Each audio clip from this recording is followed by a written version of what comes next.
పవన్ కళ్యాణ్ గారితో నాకు ఎందుకు యాక్సెస్ రాలే. ఓకే. ఎందుకంటే పార్టీ కలిపేస్తున్నప్పుడు మేము కలవటానికి వెళ్ళాం ఒకసారి. హ్మ్.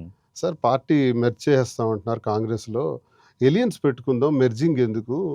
మనకు మంచి రోజులు ఉంటాయంటే ఆయన ఎప్పుడు 2014 నుంచే మాట్లాడతారు. 8 నుంచి మాట్లాడరు పవన్ అంటే కళ్యాణ్ ఎవరి గారు. దగ్గరికి వెళ్ళారు? పవన్ కళ్యాణ్ పవన్ దగ్గరికి. కళ్యాణ్ గారి దగ్గరికి కొంతమంది పెద్దలం వెళ్లి కలిసాం ఆ రోజుల్లో. హ్మ్. 2009లో, 10లో హ్మ్. వెళ్తే no, no, no, no, no, no, నేనేమి దాని గురించి మాట్లాడను. నేను సినిమాలు చూసుకోవాలి. గెట్ అవుట్ అనేసి. ఓకే. ఆ!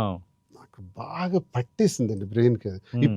ఇప్పుడు జనసేన కార్యకర్తలకి తెలీదు. ఓకే. వాళ్ళెంతసేపు 14 నుంచి ఆలోచిస్తారు. కానీ ఇదే పీఆర్‌పీ కోసం విలీనాన్ని వ్యతిరేకిస్తూ అన్నయ్యకి దూరం అయింది పవన్ కళ్యాణ్. అది తెలుసు పవన్ కదా మీకు. కళ్యాణ్ అంటే విలీనాన్ని వ్యతిరేకించాడు ఆయన. కదా! వ్యతిరేకించారు. ఇంట్లో ఏదో పడ్డారు సార్. హ్మ్.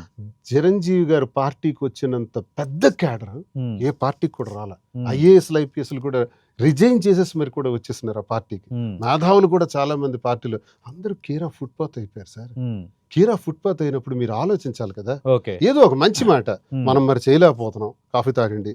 చేయలేకపోతున్నాం. ఇది హ్మ్. ఇది మరి పరిస్థితులు. ఆ తర్వాత ఆయన ఎందుకు? జనసేన పార్టీ పెట్టాడు కదా! ఆ తర్వాత గురించే మాట్లాడతారు. 8 నుంచి మాట్లాడరు. అదే నా బాధ. ఓకే. మరి మాలాంటోళ్ళ పరిస్థితి ఏంటి? కేర్ ఆఫ్ హ్మ్. ఫుట్‌పాత్ అయిపోయాం చాలా మంది. హ్మ్. 14 నుంచి మీరొచ్చారు, నిలబడ్డారు, ఏదో చెప్తున్నారు, తిరిగారు బానే ఉంది. మరి మా పరిస్థితి ఏంటి? మేము దెబ్బలు తిన్నాం, బాధలు పడ్డాం, దిగాం అంటారు. మరి దిగిపోయిన మేమేం కావాలి? ఓకే. పీఆర్‌పీ తిరుపతిలో జరిగిన బహిరంగ సమావేశానికి 150 బళ్ళు పెట్టుకుని కార్లు. హ్మ్. ఆ రోజుల్లో పెట్టుకొని 2008లో తీసుకెళ్ళిన దువ్వాడ శ్రీనివాస్. ఓకే. ఇప్పుడెవరో జనసేనోళ్ళు నన్ను విమర్శిస్తారు, ట్రోల్ చేస్తారు. హ్మ్. నా చరిత్ర మీకు తెలీదయ్యా. చిరంజీవి గారి గురించి ఎంతో కష్టపడి పనిచేసిన వ్యక్తిని. ఓకే. ఈ బాధలో నేను అంటున్నానే తప్ప హ్మ్. ఇతనికి తేడా ఉందంటున్నాను. ఓకే.